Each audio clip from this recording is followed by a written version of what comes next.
Hey everyone, and welcome back to Chat Like a Native, the podcast that helps you boost your English conversation skills.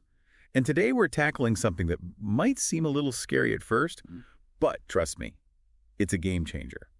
We're talking about asking for help. Ooh, yeah, that's a good one. Yeah, like how do you actually ask for help in English without feeling like you know? Like you're dumb. Yeah, exactly. Yeah. Like you're not supposed to know. Right. And we'll get into all sorts of different scenarios, like how to ask for help at work, if you're ordering food, if you need directions. Totally.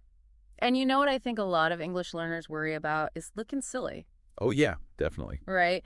But here's the thing.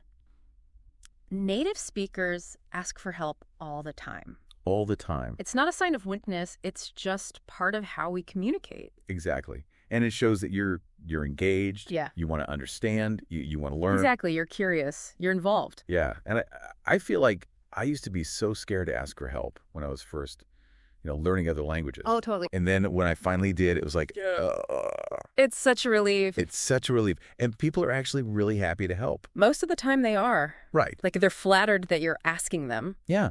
I want to share their knowledge. Right. And it's a chance for them to connect with you, too. Yeah. And I think sometimes it can even lead to like more interesting conversations. Absolutely. Like you ask a question and then all of a sudden you're having this, in-depth discussion about something. Yeah, like this whole new world opens up. Yeah, exactly. Like I remember this one time I was traveling in Italy and I was trying to order food. Uh-huh. And I was so lost with the menu. It was all in Italian. And I was like, I could just point at something. Right.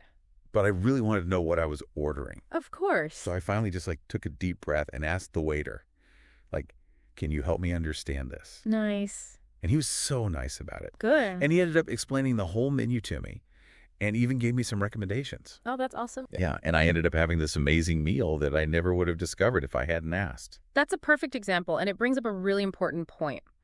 Be specific when you ask for help. Oh, yeah. Don't just say, I don't understand. Yeah. Try to pinpoint exactly what's confusing you. Mm-hmm. Like if you're struggling with a particular word or phrase or grammar point, Yeah. let them know so they can give you the most helpful answer. Exactly. Right. And even what kind of help you need. Are you struggling with the pronunciation? Totally. Do you need help with the grammar? Uh-huh. Or are you just not sure what a word means? Mm-hmm. Right? And don't forget those magic words. Please and thank you. Oh, yes. Always. It makes a big difference. Yeah. A little politeness goes a long way. For sure. But it's also important to remember that different situations call for different levels of formality. Oh, that's true. Yeah. Right. Like if you're at work, Mm-hmm. you might need to be a bit more professional in how you ask for help. Yeah, instead of saying, hey, can you help me with this? Yeah. You might say something like, would you mind clarifying this for me?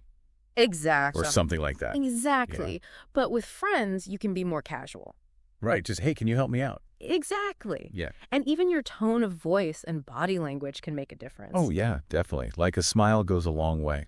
Absolutely. Like a smile, a friendly tone. Yeah. It just shows that you're approachable and open to learning. Right.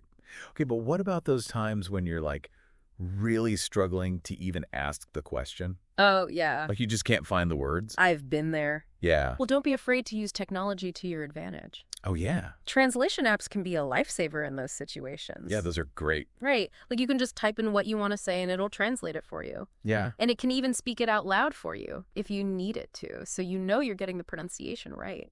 That's true. And don't underestimate the power of just, pointing or using gestures. Oh, yeah. Sometimes that's all you need. Right. Like if you're in a store and you're trying to find something. You can just point. Exactly. Yeah. And people will usually get the idea. So basically what we're saying is, don't let fear hold you back.